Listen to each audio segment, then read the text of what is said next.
বন্ধুরা, এখন এটা তো সবার জানা আছে যে ভারত স্বাধীনতার পর যেখানে দ্রুত উন্নতি করে নিজের এডুকেশনে পয়সা খরচ করে, ইনফ্রাস্ট্রাকচারকে বাড়ানোর ওপর জোর দেয়, সায়েন্স অ্যান্ড টেকনোলজি এবং আইটির ফিল্ডে পুরো দুনিয়াতে নাম কামায়, ওদিকে আবার ভারতের স্পেস এজেন্সি ইসরো, ভারতের ডক্টরস সবাই মিলে ভারতের নাম পুরো দুনিয়াতে উজ্জ্বল করে।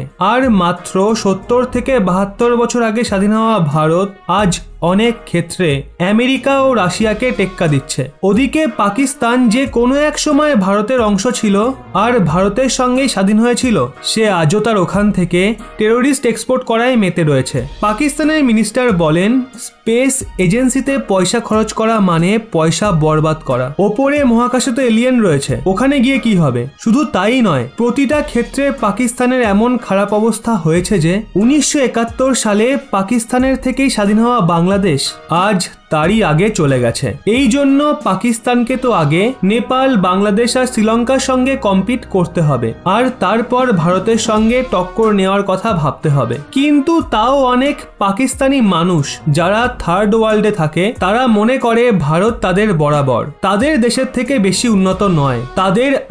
তাদের দেশের প্রধানমন্ত্রী ইমরান খান আয়না দেখানোর কাজ করেছে, আর এই সত্যিটা বলেছে যে ভারত আজকের সময়ে কোথায় পৌঁছে গেছে আর পাকিস্তান কোথায় রয়ে গেছে।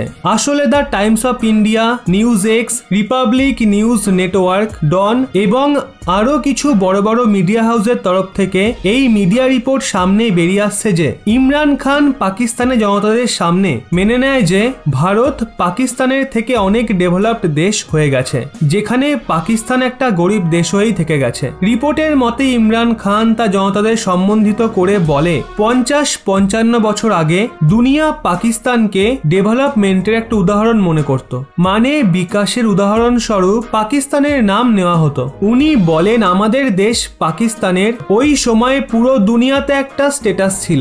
যখন আমাদের প্রেসিডেন্ট বা প্রাইম মিনিস্টার আমেরিকা যেতেন, তো ওখানে তাদের রিসিভ করার জন্য স্বয়ং আমেরিকার প্রেসিডেন্ট আসতেন, আর ওই সময় আমাদের দেশ উঁচুর দিকে যাচ্ছিল। তিনি তার সম্বোধনে আরো বলেন, কিন্তু পাকিস্তানে যখনই করাপশন আকাশ ছুতে থাকে আর পলিটিক্সেও করাপশন হওয়া শুরু করে, মানে পাকিস্তানি রাজনীতি যবে থেকে পুরো করাপ্টেড হয়ে যায়, তবে থেকে পাকিস্তানের ভাগ্যই বদলে যায়। ভারতের নাম করতে গিয়ে পাকিস্তানি পিএম ইমরান খান তার ক্রিকেটের সময়কে স্মরণ করে, আর উনি বলেন, যবে আমরা পাকিস্তান থেকে ইন্ডিয়া ট্যুরে যেতাম, তখন আমার এরকম অনুভব হতো যে আমি একটা গরিব দেশ থেকে ধনী আর ডেভেলপ দেশে এসেছি। উনি বলেন, ভারত খুব দ্রুত উন্নতি করেছে আর পুরো দুনিয়াতে নাম কামিয়েছে। সে যাই হোক, ভারতের পাকিস্তান ও পাকিস্তানি পিএম ইমরান খানের থেকে কোনো সার্টিফিকেশনের প্রয়োজন নেই, কারণ পাকিস্তানিদের মানা না মানায় কোনো যায় আসে না।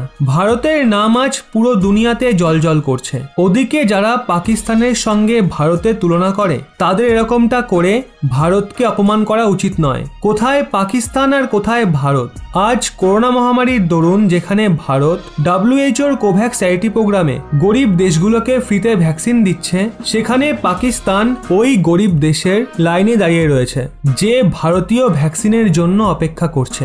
আর একেই বলে অকাত। যদি ভারতের তুলনা করতেই হয়তো চীন বা আমেরিকার সাথে করো। এখন পাকিস্তানি পিএম ইমরান খান মেনে নিয়েছে পাকিস্তান ভারতকে পেছনে ফেলা তো দূরের কথা, ভারতের ধারে কাছেই আসতে পারবে না।